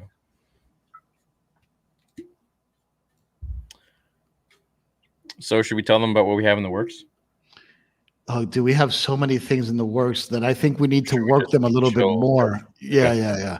All right. But the project that I go as far as I'm going to go with it. Okay. All right. But Theory and I have been discussing a project around what's a good way to say it? Maybe a limited edition consumer good, to be pretty generic about it, that I think is pretty exciting, man. I've been thinking a lot about it, and I think it could be a lot of fun. Yeah, I think so too. Speak of the devil. Mark. I saw that. And so he shall appear, right? Yeah. Yeah, it's exciting. It'll be cool. We'll see what happens. Yeah, man. What else has been going on, man? Like what's popping in the world of Star Wars, man? Anything new with toys or No, nothing. Really. anything new with like video games? Any new announcement or a new leak regarding the Ubisoft open world game? Do we know if it's going to be massively multiplayer? Probably not, right? I think it will. Yeah. You think it'll be MMO? It'll Yeah. have some aspects. I don't know if it'll be full on MMO, like subscription server based kind of thing. I don't know about that. Mhm. But why not I do hope like it's a light, light man. version? Do like a Destiny thing or something. I Yeah, didn't the- like the last Star Wars game. I thought there was Squadrons or stuff, Fallen Order? Squadrons. Hmm. I thought that the gameplay was kind of fun, but I thought it was way too buggy. They should have never put that game out as buggy as it was when they launched it. It's Yeah. just like when a game is that buggy at launch, it puts a bad taste in people's mouth. And I say that as I am about, hopefully Theory and I will do a little bit more on this maybe in the future, but I'm just going to drop it right now, right here. I am releasing my second VR game, actually. My first one was Twin Peaks. I'm releasing my second VR game on February 26th. It's going to launch on Steam and Oculus and all that stuff. Cool. It's called Pickup Basketball, and it's the first a multiplayer basketball game in VR. What? Yeah. So you can play up to 2v2 or We should free play. shoot. You can play horse. Yeah, it's fun. It's a lot of fun. It's very physical. God knows I need the exercise. Anyway, so I'm Big launching Daddy that- Mark looks good, dude. Come on. Yeah. Why people are saying I look bad? No, they say Big Daddy Mark, and they're putting hard eyes. Right. And- But anyway, so if anybody plays VR, February 26th, pick up basketball. Go to Steam, check it out. Dope. Dope. I want to check it out. Besides that, I don't really think there's too much news going on. Star Wars is pretty It's light. dry. Yeah. I've been chilling with the uploads lately. I'm going to be covering a lot of the making of book as well as the original script that George Lucas had for the sequel trilogy. I'm going to start going through the Paul Duncan Star Wars episode 1 to 3 book where he has a interview that he talked to George in 2019. So it's very recent, and it'll be interesting. Yeah, man. That'll Cool. be a good series for sure. Yeah. Be sweet. Kalista.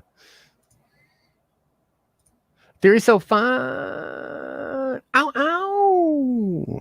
Having a mark. I got a What the call. hell? Where's Mark at? Oh, there he is. There he is. Pop back up. I'm here. Oh, thank you, Lena. I'm not sure if you follow Zack Snyder Justice League cut and Ray Fisher. Correlation between Ray Fisher's treatment on set of Justice. I don't know who Ray Fisher is. Yeah. I mean, I could say from my perspective, I would say that there's definitely similarities there. But the truth is, especially with Ray's situation, there's so little that we actually know. We technically know more about John's situation than Ray's, actually. So Ray Fisher. yeah, it's hard. Who's Ray Fisher? I'm not familiar. You don't know about the Ray Fisher thing? It's like a DC thing. He's going through a thing with Warner Brothers right now. There's an internal investigation. He's Who does he claims- play? Who does he play in the Justice League? He's Cyborg. Oh, he's Cyborg. Okay, Uh-huh. I actually like the Cyborg storyline. Yeah, it's one of the I think few the things Snyder in the one is going to be Justice League I much better. The Snyder Cut version of that is going to be hot. Okay, I know this is a Star Wars podcast, but I have to ask this because it's confusing the heck out of me. Why is the trailer a square? He loves that aspect ratio. Is that what the movie's going to be in? Yeah. Are you serious? Yeah. The movie's Why? going to be a square? Okay, but you're looking at it wrong. Okay, Letterboxd? you're thinking about it wrong. Okay, let me explain. You're thinking about it like you've taken the wide and cut off the edges. That's because that's what you're seeing on most of your devices. That's Right. not I'm seeing a what. square. I'm seeing like an Instagram. Right. post. That's not what it is. It's the 16:9 higher and lower. It's an IMAX. But when put on digital, it looks like it's 3:4. Okay, so are you saying, because look, I am I'm very familiar with aspect ratios. I've filmed in many different types throughout many different years. Are you saying that that is the aspect ratio of the movie? I do believe so, sir. Yes. Wow. Have you seen the trailer, Theory? Yeah, saw yesterday. Look good. Did you? The trailer looks badass. I mean, the guy is awesome Yeah. at making trailers. Yeah. But did you think it was weird that it was a box? Yeah, I was like, what the hell am I? Is this some like Really? bootleg That's so funny. trailer See, like download or everybody something? that's Like, in it like knows about his stuff with Box that. Yeah. thing. Mhm. I've been It's a following Zack Snyder for a long time. I've never seen him make a box. Yeah, he loves that aspect ratio. And the thing that's interesting about it is a really interesting way to differentiate his cut from Joss's, because Joss shot nothing in that aspect ratio. So anything you see in that, you know Zach shot it. You know what I mean? Yeah. It's kind of cool. It's in the aspect ratio because it's like that in the comics. Oh, chat. Let me get your opinion. So I was thinking of starting another channel called Mythology Theory. Ooh. What, like about like Zeus and stuff? Oh, mythological gods, yeah. That'd be interesting. So my buddy Silas, who runs the Harry Potter channel that we share, he made a Mythology Explained channel, and I've been wanting to do a mythology channel for a long time, mainly to cover Kratos and the God of War. And so I'm like, all right, maybe I'll make a mythology theory channel. And he's like, F you, dude. What the hell? I'm like, yeah. It's a little bit tricky to make a mythology theory channel though, because if I You're can gonna be run out. bold, right? Because like the mythology is kind of It's not a theory. Well, mean, it's also said. singular. It's like monistic, right? So Yeah, but at this point, theory is just over, like my it's over. brand. No one's writing Greek mythology anymore, you know? Well, his reason for making the channel was he used to commute to school, I think like 6 hours to and then 6 hours back every day, 5 days a week, and he would just read mythology books yeah. the whole time. So he's like, I have all this mythology info, and I just love it. So I think Yeah, I'm just gonna make a channel. I'm like, yeah, you know what? I used to always be a mythology buff when I was a kid, primarily Egyptian mythology. I loved it. Edith Hamilton's mythology. Did you ever read that? I'm sure you No. did. So Edith it's like- Hamilton's. Yeah, so Edith Hamilton wrote a very popular textbook that's like when you learn mythology in junior high school, You at probably least back in the day, it was Edith Hamilton's I mythology. must have read it. yeah, probably did. Yeah. Right. Because then you have the Iliad and the Odyssey. Well, the Odyssey first, right? Because that's the Greek version, and then the Iliad is the Roman version. That's like the Greek gods and the Roman gods are basically the same gods with different names: Jupiter, Yeah. Zeus, etc. But then after that sort of Roman Empire dies, the story kind of ends, right? But No, you so know, I the wanna modern cover all of mythology is like Norse. Superman and Iron Yep. Man Yep. Right. and Luke Right. Skywalker. Yes. Right. So, do you have a Marvel theory thing, or would that be in I competition? do. I have. It used to be called Marvel Theory, but I rebranded it to Fantasy Theory, and I just don't have time. I've got so many channels. I've got Fast Facts where I wanted to make a video, and I there's like, remember Fast Facts. You did something Yeah. about tigers. You did something about tigers. yeah, there's something about everything, right? So actually, maybe this is a shout out to you guys in the chat. If any of you want a job, There you go. I'm always looking for people to. I need a new editor. First of all, my editor gave in his 1 month, which is only like less than 2 weeks left, and so I need to hire several new editors. I need to hire some people to cover Fantasy Theory, to cover Fast Facts, and then maybe even Mythology Theory. One thing that's prime, I think, for a lot of theorizing about the story which you kind of are into, even though like maybe you're not so into the canon, is Call of Duty. You know, the Call of Duty storyline is super intricate. Like, I don't know if you've ever gone deep into it, but it's a pretty interesting storyline. And like now how they're tying it in between Cold War and Warzone and stuff. I want to cover God of War. I think that would be really interesting. I bought so many of the books, the ebooks, and it's just so full of. It's just so cool. So, do you know much about God of War?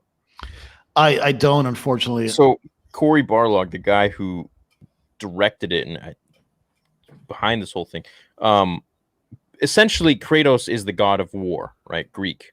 But now God of War 4, so we had God of War 1, 2, 3, now God of War 4, you see him with a son, and you're like, what the hell? This dude who was all about himself now has a son, and his son is like 9 or whatever, named Atreus. And spoilers, okay, turn away, spoilers. Atreus is actually Loki. So you're probably thinking, well, how are you comparing these Greek gods to Norse and so on? It's like, well, because these gods exist in all different parts of the world. There isn't just one god, like the Greek gods or the Norse gods or the Egyptian. All of these gods exist at the same time, but in different sections of the world.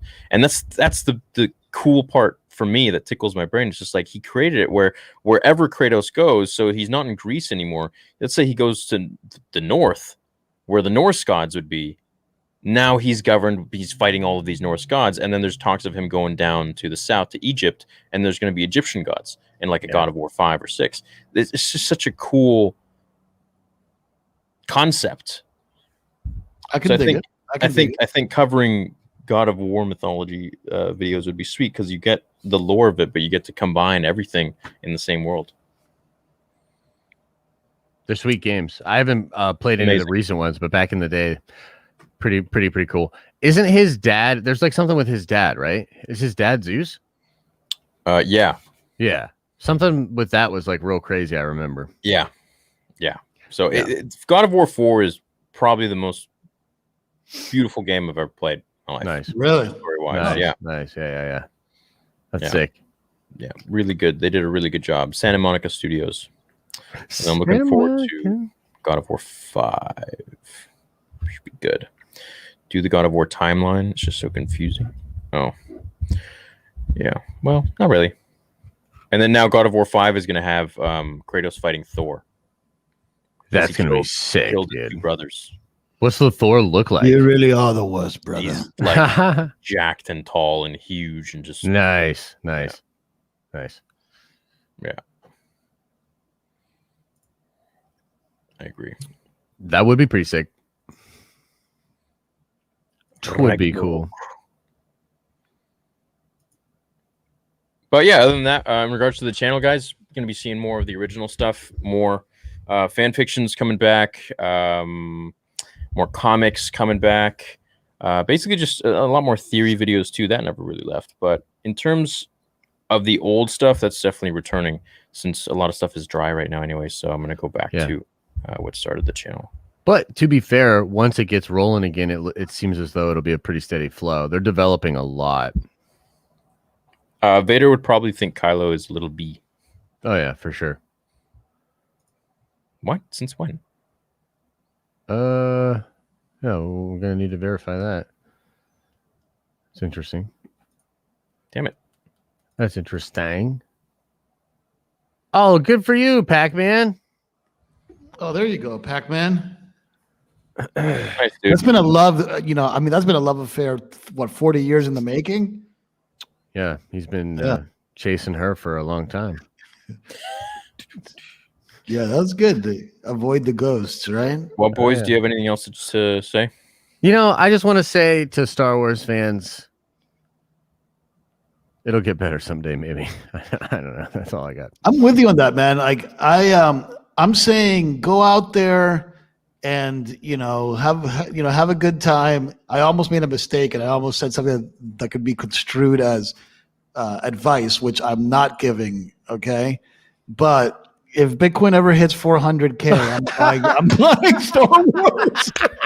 He's like, I almost made a mistake, but Bitcoin to the moon, baby. Let's go. Yeah, no, Bitcoin's already in the moon. We needed to get past the outer edges of the solar system. I think and once it goes outside the solar system, Disney, Wait, Mark, everybody wait. has a price, even Disney. do you That's have all I gotta say. any Dogecoin though? Where's your Doge? How's your Dogecoin position? Okay, so look, I'm gonna say something right now. Okay, that's very true to me. I don't mess around with shit coins, and I don't want to disparage Doge because I know that it's a huge phenomenon. But I just stick to coins that are actually reinforcing the infrastructure of cryptocurrency. So coins that have utility, like the utility of Bitcoin was to create the value in the mining process. Ethereum creates smart contracts, right? And an ecosystem for other coins to be able to manifest themselves out of the Ethereum ERC20 standard. So I tend to only focus on coins that have widespread utility. Yeah. And I don't hone in on specific ones that aren't trying to do bigger things, if that makes any sense. So nothing totally. against Dogecoin or anything. It's just not where my interest is in terms of a long-term bet. I'm actually super bullish on Doge, actually, and I think it potentially has more utility than even Bitcoin, actually, because Bitcoin there can only be like 21 million total, right? So it has like a hard cap limit, whereas Doge is going to go on forever, and there'll be like a 5% inflation each year, which it will actually help it to grow with the growth in the market and maybe be more of a currency.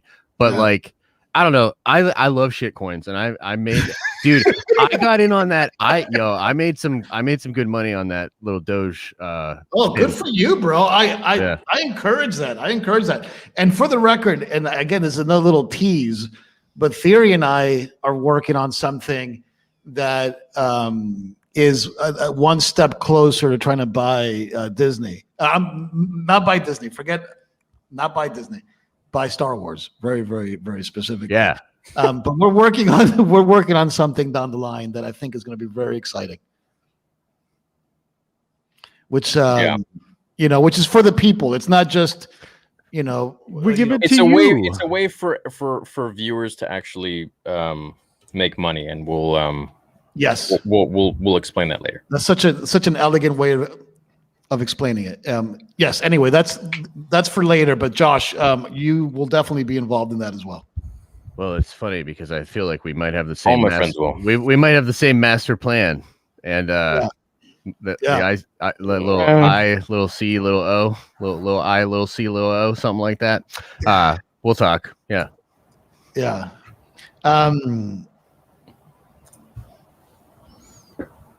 Anyway, sorry. Coin theory. That's a funny one. Fucking coin theory. Let's go. Let's go.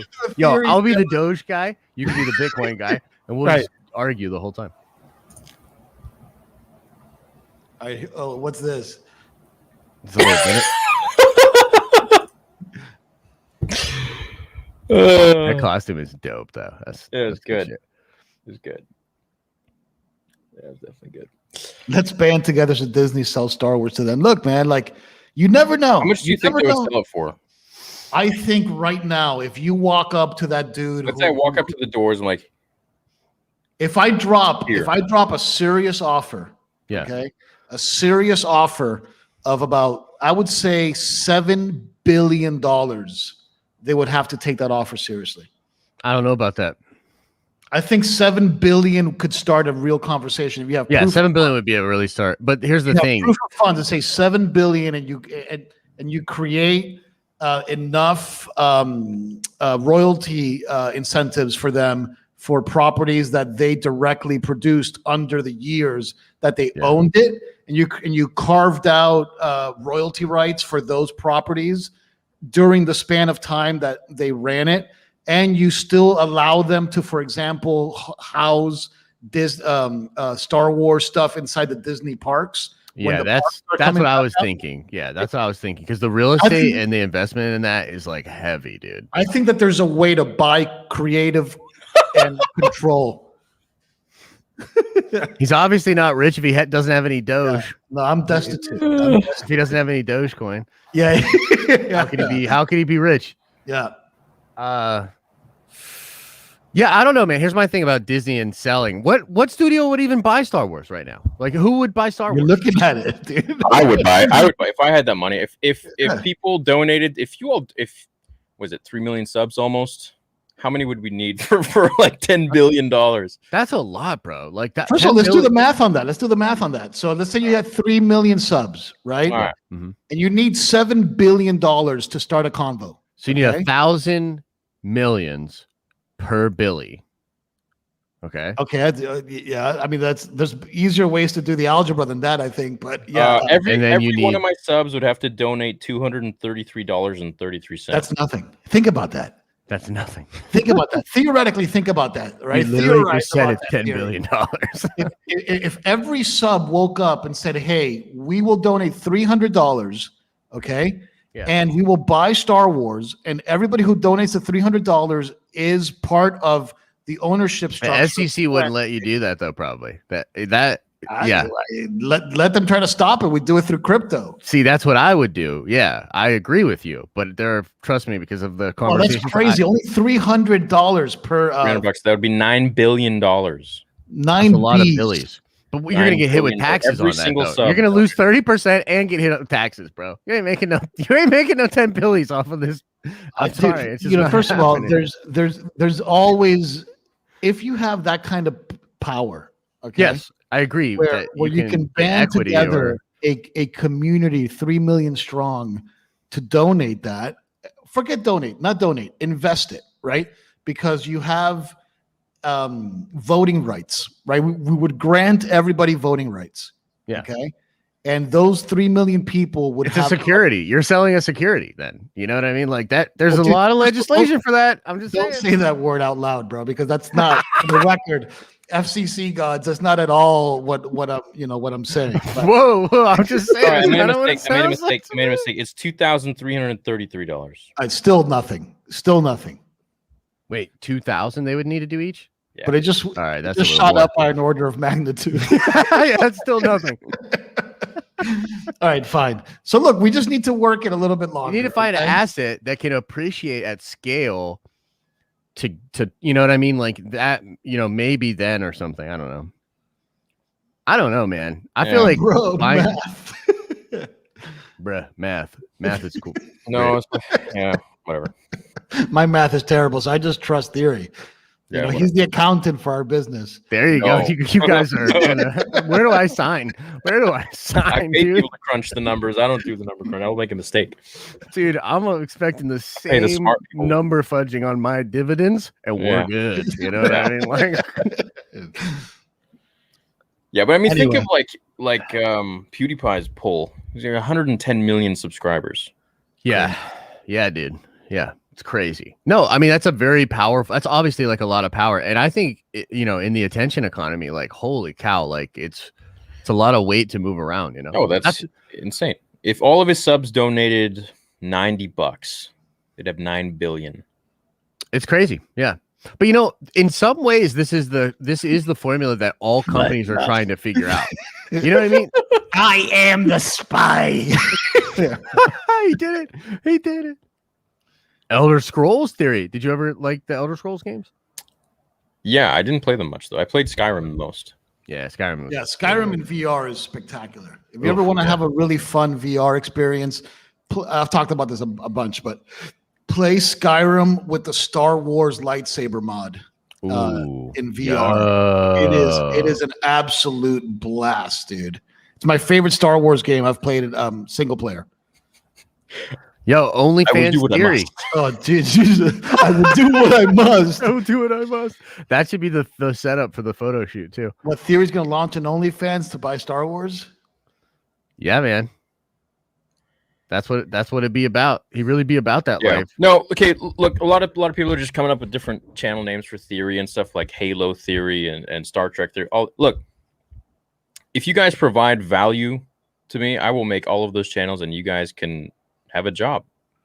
Right. So- And we are, look, I will hint at that. We are working on something that can actually do exactly what Theory is saying. Yeah, huge. Yeah, which I think is really, really interesting. Like literally allowing the power users in the community to join in the financial benefits of the community. I think that's really interesting. Without leaving your home. Right. And by doing what you love and talking about what you love. It's a very interesting model. Yeah. So do you want to keep reading the chats, or are we done? This is a lot of fun, boys. Yeah, we're done, man. I mean, if you want to be done, there's still 5,000 people here. We love you guys. We're chilling. Yeah, I mean, I had a good time. I haven't read the comments too much, but hopefully everybody was, respectful. Everybody. I think everybody really agreed with all of my points about Gina. I was really surprised, actually. And it was shocking how many people felt like you guys were completely wrong. Right. And she was obviously should have been fired. But yeah, no. So, other than that, the chat was a lot of you are asking, "Oh, where's the Marvel?" So then Jurassic Park theory. So this is a channel I made a long time ago. I've made many videos. I just don't have time anymore. So it's called Fantasy Theory. It covers everything from The Boys to The Witcher to Lord of the Rings to Stranger Things to The Matrix. That's cool, but I haven't made a video in 4 months. It's just been, between this channel, my gaming channel, Star Wars Theory, my gaming channel, and Cobra Kai Theory, it's just everything is just it's a lot, bro. It's a lot, dude. Yeah, it's a lot of stuff, So, but I'm always looking to expand. Oh, by the way, shout out Star Wars Theory Espanol. Oh, yeah. See, yeah. So, you guys go check out this channel. Show it some love. My man Juan has been killing it, just uploading like crazy. Basically, it's my scripts and it's my thumbnails and it's my videos, but it's just his voice and his pronunciation of everything. That's great. Yeah, that's great. That's a great idea. Yeah.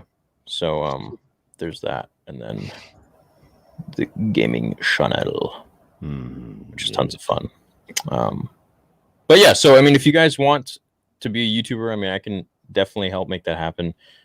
For my channels that I want to create, but I just haven't really had the time to even think about it. That's the problem.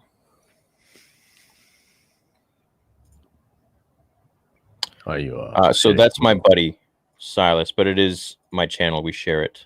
So I started it, and he does all the content. He does all the writing of the scripts and everything. He does everything now. And yeah. So fun fact. You guys may not have known this about me, but I have a lot of different channels now.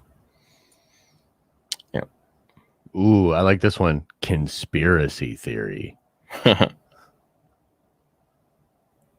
Sasquatch for about 3 hours. I'm in on Conspiracy Theory, dude. Dude, Conspiracy Theory could be really fun. It could be fun. Just like rando conspiracies, man. Like just like go over them and talk about them. All of us will be in tinfoil hats. Wow. Conspiracy theory is pretty dope. That's pretty dope, dude. Maybe we should do that. And they won't even be my dope. theories. Today we're going to read a conspiracy theory from Reddit, blah, blah, blah. Urban legends, crazy Reddit posts. Sky's the limit. There's a doc on Netflix. It's a spot. Shout out to Frank Lucatardo, because he and I went out there back in the Collider days. But the Cecil Hotel in Los Angeles has a really interesting documentary out right now.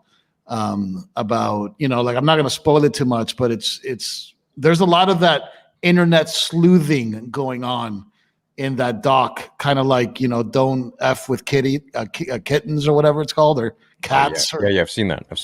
Where like there's internet sleuths have actually cracked cases, you know, there is validity to these kind of internet chat. I mean, sometimes they go a little bit too extreme, like we've seen recently. Right. But, I don't know. Conspiracy theory I'm into.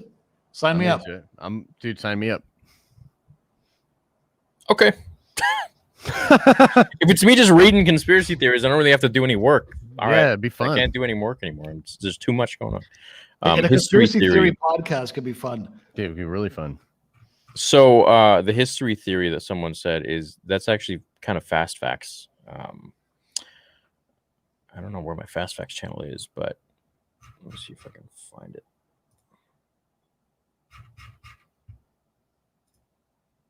Oh, here we go. So that's my Fast Facts channel, which I haven't uploaded again in 5 months. Just been too busy.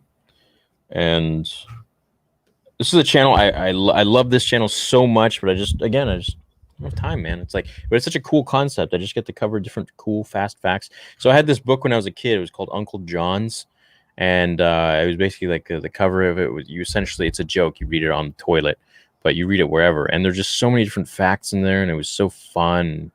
Did you ever read Uncle John's? He has like 80 volumes. No. No. Great book. I used to read all those like choose your own adventure books though.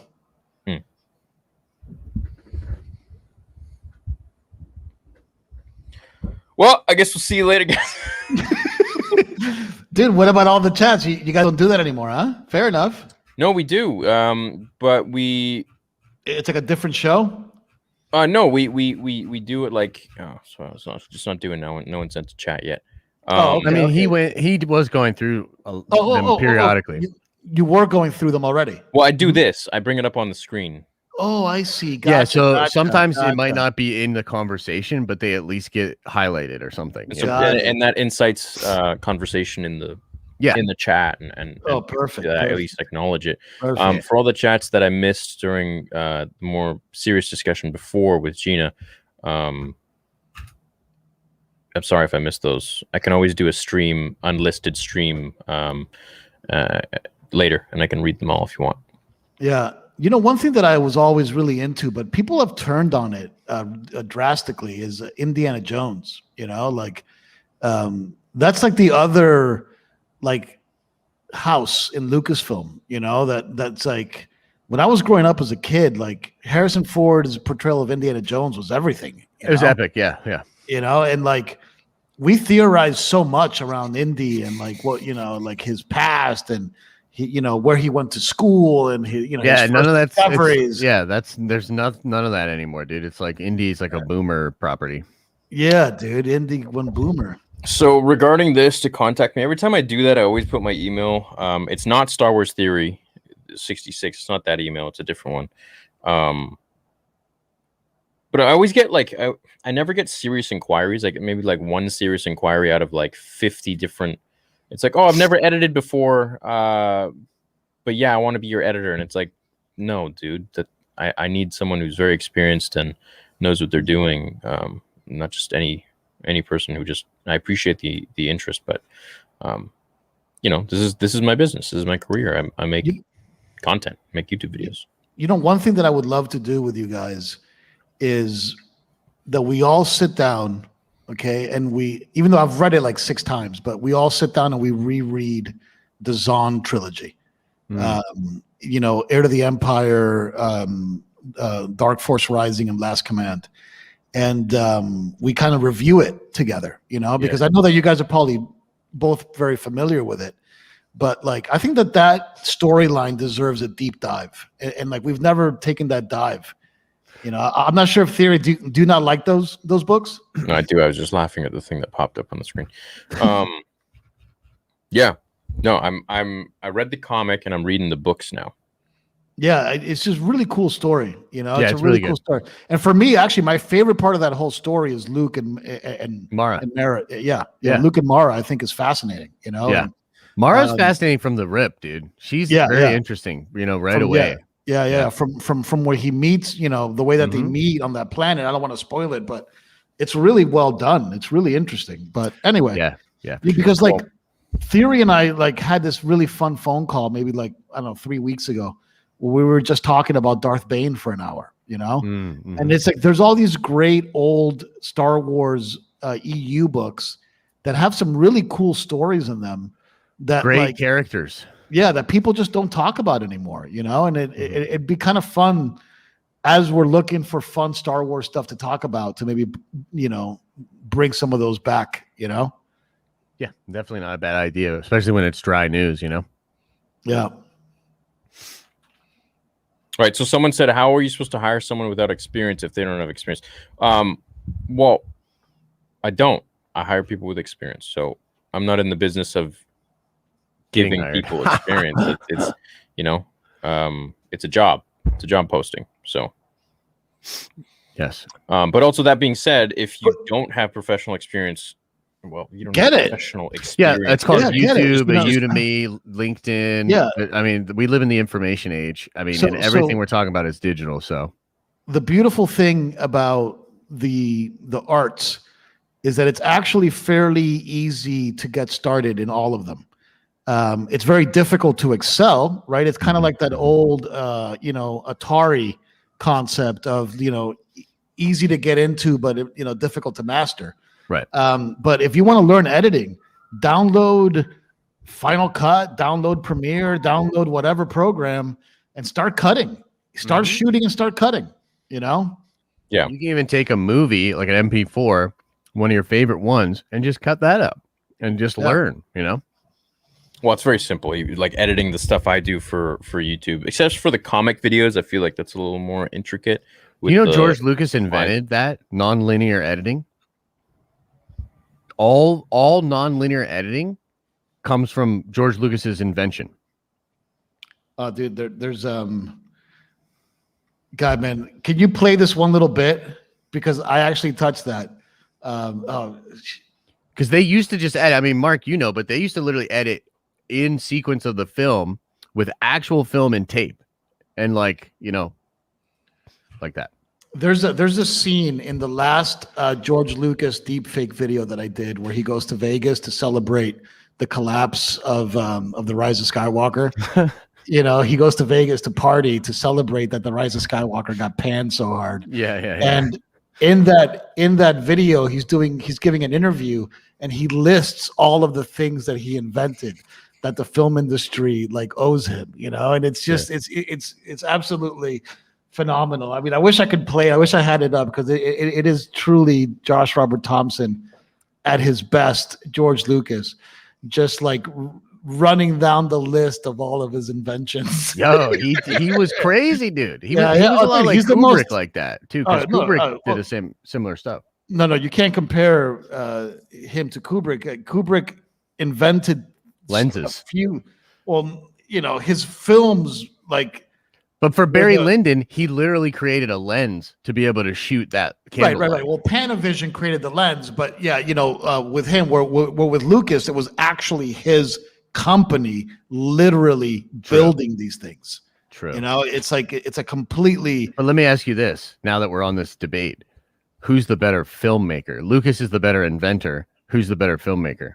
I mean, dude, I think Stanley Kubrick is the greatest filmmaker of all time. Yeah. Kubrick, Ingmar Bergman, Akira Kurosawa, and I'd probably move Scorsese in there, right? As my Mount Rushmore of my 4 directors. It's Kubrick, Kurosawa, Bergman, and probably I go back and P.T. forth. Anderson. P.T. Anderson, no. In my Mount Rushmore? Oh, dude, P.T. Anderson is in my Mount Rushmore. Who's your Mount Rushmore of filmmakers, Theory? I don't know. You don't really watch beyond Cobra Kai, beyond. He's probably not a cinephile. He's not like. Do you know who directed the first Karate Kid movie? Mark Kamen. Wasn't it John G. Avildsen? Sorry, it was John Avildsen. Mark Kamen wrote it. Yeah. Because John G. Avildsen did Rocky also. Did Rocky? Yes. Yeah. No, I know some of my shit, boys. All right. Yeah. But John G. Avildsen in your Mount Rushmore? Yeah, but look, I mean, those videos were such a different time. I feel like the Rocky movies made today, like it just doesn't hold this. I don't know. People are different today. Yeah. Right. So if you want to know my opinion, I think the movies in the 80s and the 90s of the action star movies, those are my favorite movies of all time. I don't know why. They just are. Yeah. Commando. Yeah, dude. Commando, The Specialist, Rambo. Remember when I told you I'd you last? True Lies is probably one of my favorite films. Incredible. Jim Cameron. You know what? Jim Cameron, I think he's got a good case for Mount Rushmore. Yeah, but again, I feel like he's a lot like George, that he's so prolific in the space, but not like a traditional artiste. You know what I mean? Right, don't get me wrong, he's a hell of a filmmaker, but he's not like Fellini or Kubrick, Right. Would you put Spielberg in your Mount Rushmore? What is your Mount Rushmore, Josh? I wouldn't put Spielberg in there, but there's an argument certainly to be made there just because of the volume, right? The volume of work is ridiculous and the quality over time. But I would have to say for me, it would be like Tarantino, I put P.T. Anderson in there. I think P.T. Anderson is like just legit. You know what I mean? Like literally, I've never seen a frame of a P.T. Anderson movie that I didn't like absolutely love. Fellini probably. So Kubrick, Tarantino, Fellini, and maybe P.T. And P.T. is and he's certainly the odd man out in that. But for me personally, like look, it's your Mount Rushmore, right? You can put whatever the hell you want on it. Yeah. What's your favorite movie of all time? Mine's Gladiator, I would say. So for me, I have 5, and I can't really choose with those 5, right? Matrix. Yeah. Silence of the Lambs, right? Cries and Whispers, The Seventh Samurai, and then I think the funniest movie ever made, Annie Hall. Oh, nice. I have a Woody Allen on mine in my rotation too, but it's actually Crimes and Misdemeanors. Crimes and Misdemeanors is my favorite Woody Allen movie. But Gladiator is incredible, dude. Gladiator is absolutely incredible. Gladiator, Rocky 4. That's a good one. For some reason, these movies really resonate with me. I don't know. Yeah. Dude, Rocky 4 is incredible, dude. Yeah, dude. It's an incredible movie. Rocky 4 is awesome. Yeah. You know, like, it's just everything about it. I've been listening to that song "No Easy Way Out" by Robert Tepper for I don't know. Dude, you know what? Like one of my favorite scenes that's always haunted me from Rocky 4. 20 years. Yeah. There's a scene. It's shot really beautifully too, where Ivan Drago is like running inside that indoor gym. Yes. And then he runs by that thing, and then he like punches it. Yeah. And he just keeps running by it and like, punches it's really crazily edited. There's like something so subtle about that, right? But there's like, it's like, that's what Rocky 4, like Drago, like running in that gym, dude. Like you were intimidated. I mean, you cannot be not intimidated by as a that. machine. Yeah, that was it. He was a machine. It was like this killer. sterile sort of if he dies, machine. He dies. I have his T-shirt. His face is like on a T-shirt that I have in the other room. And it's just like I love the Rocky movies so much. And as far as Star Wars goes, those will always be, of course, my favorite movies. But when it comes to inspiring me on a different level, there are many different movies that can do that, and I feel like Rocky and Gladiator are very up there. Yeah, Gladiator is brilliant. Yeah, it's a brilliant movie. Yeah, such a good movie. It was super underrated at the time. Do you remember how people were like kind of low key shitting on it when it first came out, Mark? But it won the Oscar for Best Picture. I did, but at first, like I remember, like people were saying like the effects are kind of bad. Like it's people wanted to hate on it. People wanted to hate on it. Yeah, no doubt. Yeah, but it was it's really good. Yo, you ever seen a movie, Mark, called Schenectady, New York by Charlie Kaufman? No, but I think I've heard of it. So Schenectady, New York, or another movie called The Proposition by Joan, I believe it was Joan Hillcoat. No. 2 of my like top favorite movies of all time. Yeah. Cool. Yeah, I don't know those. This is kind of cool. That's a little too much. All right, well, dude, that was a lot of fun, man. I'm glad you guys let me back in the clubhouse. Heck yeah, man. We needed cushion so that we can, if we get canceled, we'll blame you, you know? Nah, you can't get canceled. You only get canceled if you let people cancel you. True. You know, just live your life. You know, it's like my old teacher in high school, like, well, you know, one of my, you know, I went to like a Catholic high school, and like one of the priests used to say this thing that there's no such thing as evil, you know, that like, you know, that it's only the absence of good, right? Like, and like I believe in, you know, like I believe in that kind of thing, you know. It's like there's always hope, you know. Absolutely.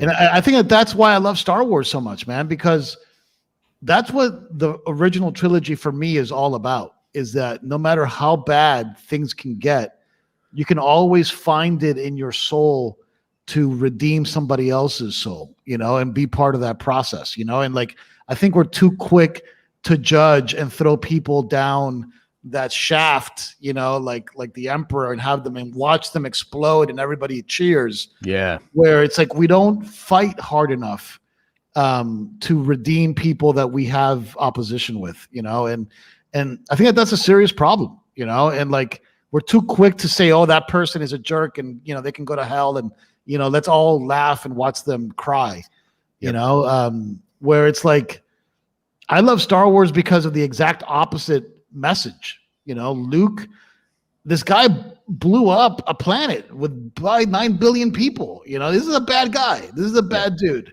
But if you can make somebody repent and acknowledge their mistake, there is a moment where that evil can turn into good. You know, like I believe in that. For sure. I'm with you on that one. Hope. My boy. What hope do we have? So when is that? When are we having that meeting with that guy next week? Which meeting? Which Oh, meeting? What, He replied. Are we talking business now? With are we talking with, business? I thought. Yeah. with 4,000 people on the chat. Are we talking? No, we're business? not talking. No, but I'm just check your email, Mark. All right. I will. Well, dude, thank you all to the nerd theory army out there, man. Whoop whoop. You know, and like drop me a crying theory emoji if you care. All right, crying theory emojis from all members. Yeah, gonna be man. our drop send that. off. Let's Yeah, drop that send right off. Send off. And, Yeah. we want to try to get Mark on as many of these as possible. He is the Sith Lord here that created all of it, but of course he's a busy guy. So You know, it'd be cool is if we could all be on one like in person. Oh, that'd be sweet. That'd be sick, dude. That'd be sweet. We should do like once celebration comes back. Yeah. We should totally do like a meet and greet and like, you know. Oh, yeah, panel dude. Oh yeah. And chat, you know. Yeah. what's that, Mark? When celebration comes back, we should do like a panel. You know, we should do no. No, I was he's shaking my yeah. head to the emoji. We should do a panel when what celebration comes back? Yeah. What are you anti-celebration? No, I'm down for celebration. I'm bro. 100% pro celebration. No, Oh, he's- okay, yeah. He's just giving me that face, bro. I've seen He's that. giving face. you Wow, you're having a lover's quarrel. You need to work. You know, after the Pablo thing, I mean, I don't. Celebration is for the fans, though, dude. And look, I don't know I've if had they would, some they would great. accept me to have a panel there. You know, it's. Dude, you know, look. First of all, I'm not sure they'll accept me after this podcast either. But I think that like I have hope that even Disney will. You know, they can't alienate all the fans. Like sooner or later, they No, can't just say. Like, you know, like prick your finger. If your blood comes out blue, then you can come in. If it's red, you got to leave. Yeah. You know, like, or if it's purple or even hints of red, you got to get the hell out of here. Oh, Mace Windu wouldn't be welcomed. He's purple. Yeah. So like, I don't believe in that, man. I believe that you know, clear heads will prevail. Actually, when I say that out loud, I don't believe it. Look, man, my Right, I'm sitting quietly like Mark. That's the whole point, bro. my Yeah, That's view what is we've yeah. been saying. Keep That's what what you we've wanna been believe. saying. I'm with you. I don't I care have what you hope, believe, as long as we're, you know, you're respectful and you're not a racist bigot. We're cool, and that's it. That's my politics. That's as far as my politics goes. But all I'm saying, politics aside, next time there's a celebration, you know, whether they let us in or not, we can like rent out a room at the Marriott wherever they're I'm gonna having get tore it. up. Yeah, we'll tear it up and Well, we'll hang yeah. out with the fans. You know. I'll tell you this: I took about 1,000 photos at Celebration that weekend alone. So I'm sure if we had a panel, it would be Oh, great. it'd be sick, dude. Yeah. Yeah, It'd be it'd be huge. sick, Yeah, the dude. three of us. Yeah, I'd love to meet so many of the people here. I mean, Yeah, Moss, dude. we can take over. My boy. Your new empire.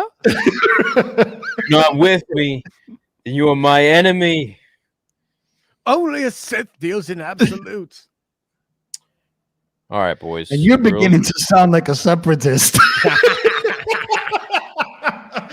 God, I love Anakin, man. I miss him, dude.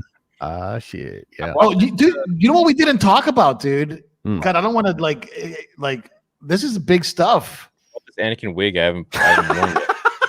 Okay, yeah. Make some TikTok videos. Yo, you better, dude. That Oh, show, okay, the show Power Rangers or whatever, Star Wars Power Rangers that got announced, or Oh, what is this? Rangers of the Republic. Rangers of the Republic. Yeah, Okay. Yeah. wasn't that supposed to be Yeah. Gina Carano's vehicle? Oh yeah.